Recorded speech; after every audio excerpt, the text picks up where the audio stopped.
মায়ের এক ধার দুধের দাম কাটিয়া গায়ের চাম পাপস বানাইলেও ঋণের শোধ হবে না। এমন দরদি ভাবে কেউ হবে না আমার মাহাগো, এমন দরদি ভাবে কেউ হবে না আমার মাহাগো। ঠিক কিনা? বিষ্ণু বললেন লাউ কাতাতা জিলদাক, গায়ের চামড়াগুলো কেটে কেটে রোদে শুকিয়ে যদি মায়ের পায়ের দুইটা জুতাও বানিয়ে দাও, ছোটবেলা যে দুধ খেয়েছো সেটার এক ঢোক দুধের শোধ আদায় হবে না। এজন্য মা যে কি কষ্ট করে। এখানে বেশিরভাগই আমরা নর্মাল প্রসেসে পৃথিবীতে এসেছি, তাই না? সিজারিয়ান বেবি খুব কম, থাকলে এক দুইটা। নর্মাল প্রসেসে একটা বাচ্চাকে ডেলিভারি করতে একটা মায়ের যে কত কষ্ট হয় আপনি কল্পনাই করতে পারবেন না। চিকিৎসা বিজ্ঞান বলে একজন সুস্থ মানুষ ব্যথার একটা ইউনিট আছে, মাত্রা, ব্যথা মাপার একক। ৪৫ ইউনিট পেইন বা ব্যথা একজন মানুষ সহ্য করতে পারে। ব্যথার তীব্রতা বা মাত্রা যদি ৪৫ ইউনিটের বেশি হয়, যদি ছাড়িয়ে যায়, হয় লোকটা বেহুশ হবে নয় মরে যাবে। আমার আর আপনার মা যখন আমাদেরকে নর্মাল প্রসেসে ডেলিভারি করেছেন তখন তারা ৪৫ না 57 ইউনিট প্লাস ৫৭ থেকে ৬০ ইউনিটের পেইনও তারা ছাড়িয়ে গেছে।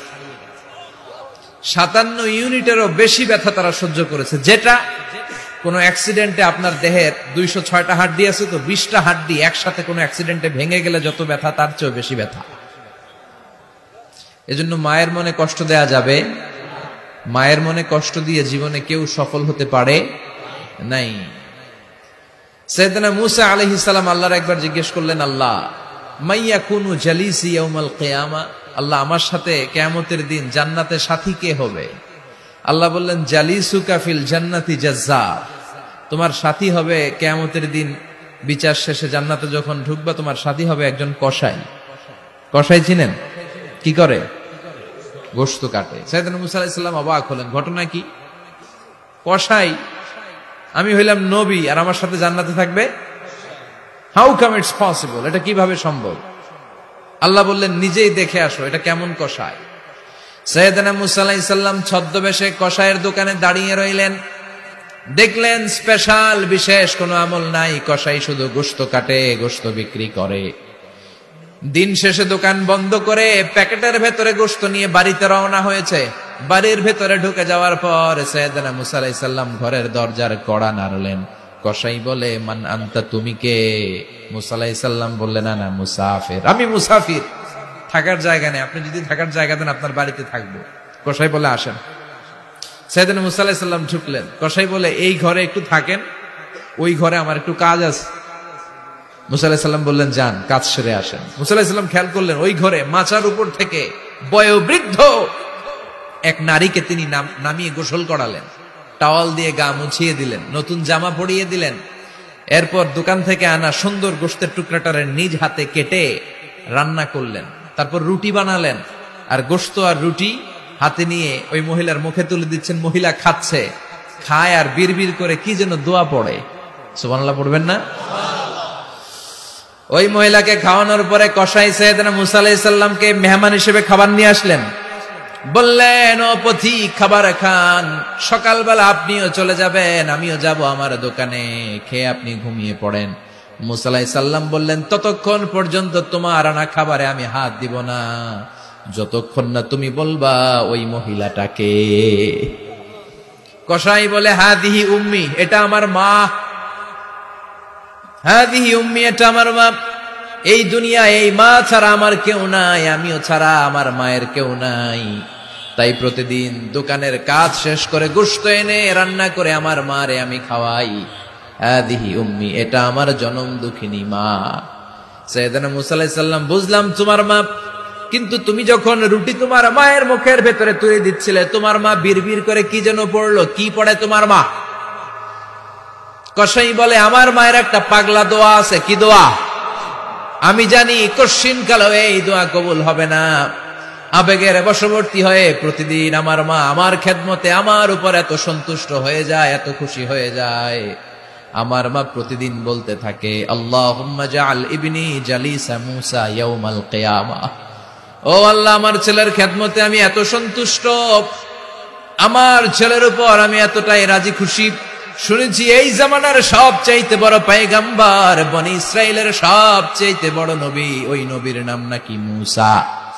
ও আল্লাহ, আমি এত কিছু জানি না, এত কিছু বুঝি না, এত কিছু চাই না, তোমার দরবারে শুধু একটাই চাওয়া, একটাই ফরিয়াদ, তুমি আমার ছেলেরে কিয়ামতের দিন মূসার সাথে হাসর নসিব করে দিও।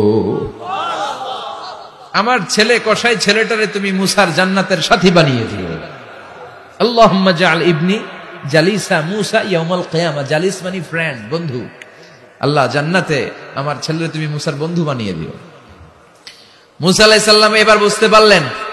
তিনি বললেন, ঘটনা তো এই জায়গায় এতক্ষণে বুঝতে পেরেছি, কেন আমার সাথে মুফাসসির যাবে না, হাফেজে কোরআন যাবে না, শহীদরা যাবে না, ওলিরা যাবে না, নবীরা যাবে না, আমার সাথে জান্নাতে যাবে কসাই। এটা মায়ের দোয়া। কার দোয়া? মায়ের দোয়ার দরকার আছে না নাই? অনেক পাওয়ারফুল মায়ের দোয়াটা। বুলেট মারলে বুলেট মিস হয়, মায়ের দোয়া মিস হয়? ড্রোন হামলা করলে ড্রোন হামলা মিস হয়ে যেতে পারে, কিন্তু মায়ের দোয়া কশিনকালে মিস হয় না। চিল্লায় বলেন ঠিক কিনা? মায়ের দোয়াটাও কবুল, বদদোয়াও কবুল। ভয়ঙ্কর, কিন্তু মা দোয়া করলে কবুল হয়, কিন্তু বদদোয়া করলে কবুল হয় না। এরকম হলে it was not a big deal, এটা বড় সমস্যা ছিল না। কিন্তু দোয়া করলেও যেমনি কবুল, বদদোয়াটাও কবুল। এজন্য খবর আছে না নাই? এজন্য মায়ের কাছ থেকে সবসময় দোয়া নিতে হবে। দোয়া নিতে রাজি আছেন? আমাদের সমাজে এরকম অনেক ধরনের কুসংস্কার।